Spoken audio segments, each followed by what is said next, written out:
Hello friends, स्वागत है आपका संविधान की इस झक्कास क्लास में।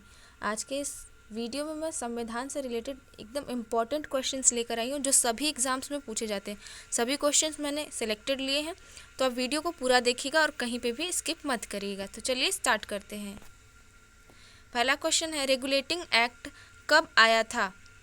आपको बताना है कि भारत में रेगुलेटिंग एक्ट कब आया था।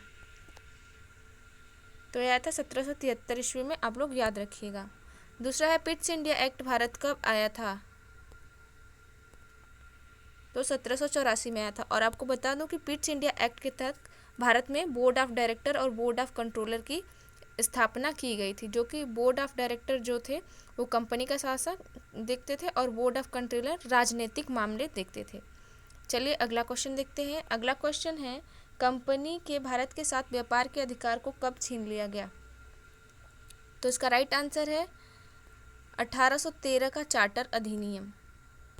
अगला क्वेश्चन है, बंगाल के गवर्नर को भारत का गवर्नर जनरल किस अधिनियम के तहत बनाया गया?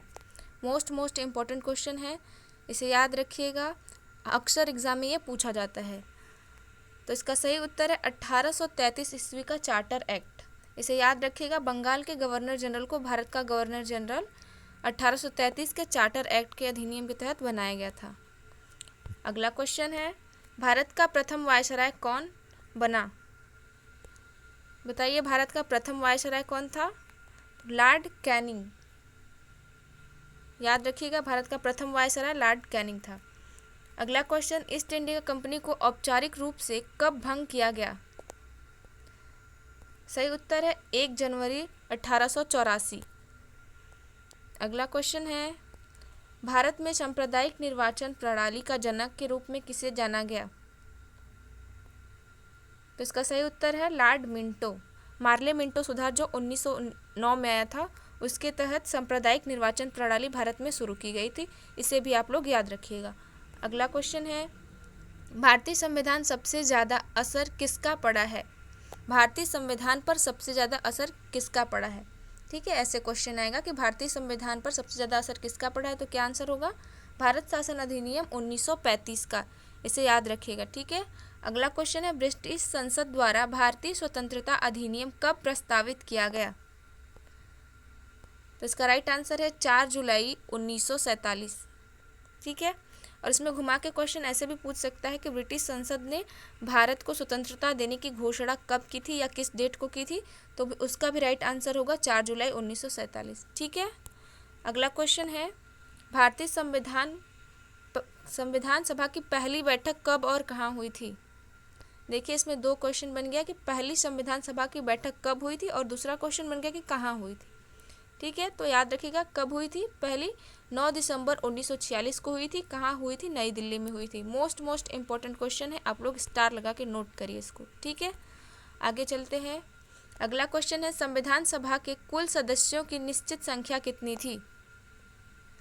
तो बताना है कि प्रारंभ में संविधान सभा में निश्चित सदस्यों की संख्या कितनी थी, तो 389। आप लोग याद रखिएगा। ठीक है। अगला क्वेश्चन है, संविधान सभा के अध्यक्ष निर्वाचित हुए? तो राजेंद्र प्रसाद। ठीक है। अगर पूछे पहले अस्थायी अध्यक्ष कौन थे, तो उसका आंसर हो जाएगा सच्चिदानंद सिन्हा। सच्चिदानंद सिन्हा। ठीक है, कंफ्यूज नहीं होना है। अस्थायी अध्यक्ष पूछे तो सच्चिदानंद सिन्हा, और स्थायी अध्यक्ष थे डॉक्टर राजेंद्र प्रसाद, और सिर्फ अध्यक्ष पूछे तो राजेंद्र प्रसाद। ठीक है, कंफ्यूज नहीं होना है। अगला क्वेश्चन है, संविधान सभा का प्रारूप किसने तैयार किया था? सही उत्तर है BN राव ने। हमारे संविधान सभा का प्रारूप BN राव ने तैयार किया था। ठीक है। अगला क्वेश्चन है, राष्ट्रीय ध्वज को कब, एक मिनट, हाँ, अगला क्वेश्चन है, राष्ट्रीय ध्वज को कब अपनाया गया? तो इसका राइट आंसर है 22 जुलाई 1947। हमारा जो तिरंगा झंडा है उसको 22 जुलाई 1947 को एक्सेप्ट किया गया था संविधान सभा द्वारा। ठीक है। अगला क्वेश्चन भारतीय संविधान के विदेशी स्रोत से रिलेटेड है। इसमें कि मतलब हमारे संविधान में क्या चीज़ें किस देश से ली गई हैं, उससे रिलेटेड क्वेश्चंस अब स्टार्ट होने जा रहे हैं। ठीक है, तो चलिए स्टार्ट करते हैं नया टॉपिक। इसमें है पहला क्वेश्चन है, मौलिक अधिकारों को कहाँ के संविधान से लिया गया है? हमारे देश में जो मौलिक अधिकार है उसको कहाँ से लिया गया है, तो संयुक्त राज्य अमेरिका से लिया गया है। ठीक है, अगला क्वेश्चन है संसदात्मक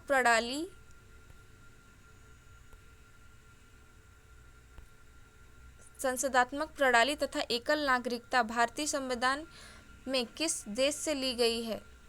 तो इसका राइट आंसर है ब्रिटेन या इंग्लैंड से ली गई। एकल नागरिकता और संसदात्मक प्रणाली कहाँ से ली गई है? ब्रिटेन से ली गई।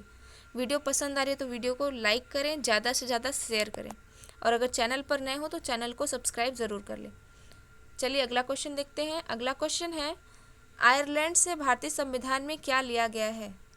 या पूछ सकता है कि तो क्या लिया गया है? नीति निर्देशक के सिद्धांत लिए गए हैं। ठीक है, और अगर पूछे कि नीति निर्देशक के सिद्धांत भारतीय संविधान में कहाँ के देश से लिए गए हैं, तो याद रखिएगा आयरलैंड से लिए गए हैं। ठीक है, चलिए आगे देखते हैं। आगे है संघात्मक व्यवस्था किस देश से ली गई है? भारत में संघवाद की व्यवस्था किस देश से ली गई है? तो कनाडा से ली गई है। ठीक है, अगला क्वेश्चन है मौलिक कर्तव्यों को किस देश से लिया गया है?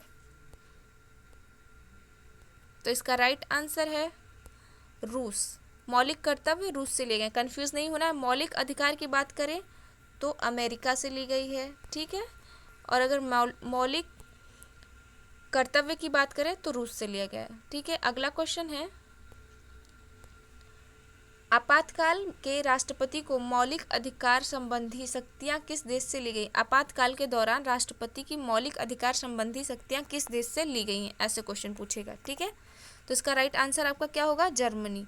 याद रखिएगा, मोस्ट इंपॉर्टेंट क्वेश्चन है। सभी के सभी क्वेश्चन सेलेक्टेड और एग्जाम में बार बार पूछे जाते हैं, तो सभी क्वेश्चन को आप लोग अच्छे से याद कर लीजिएगा और नोट्स बना लीजिएगा।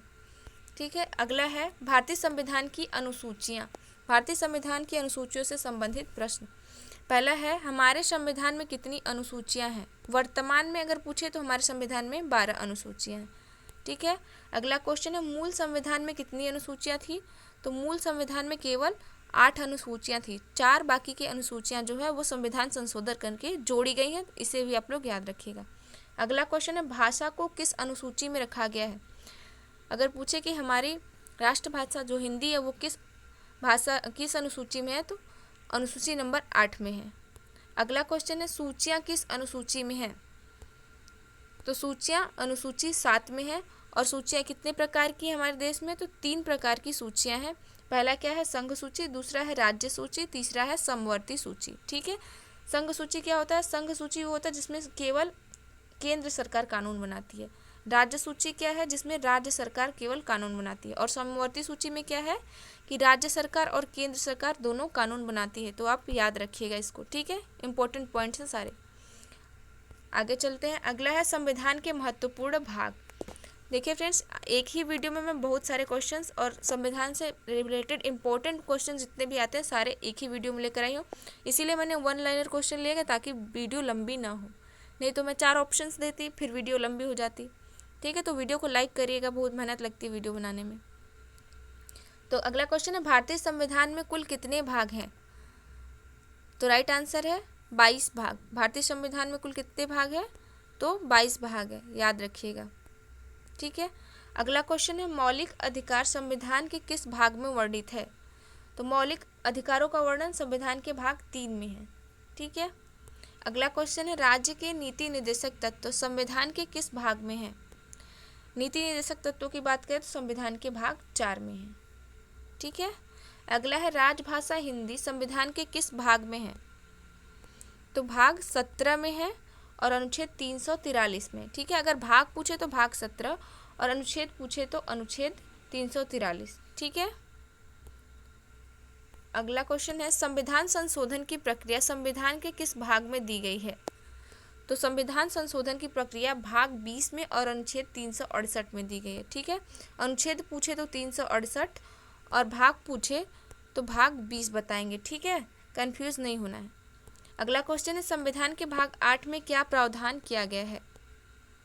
तो संविधान के भाग 8 में लिखा है कि संघ राज्य क्षेत्र।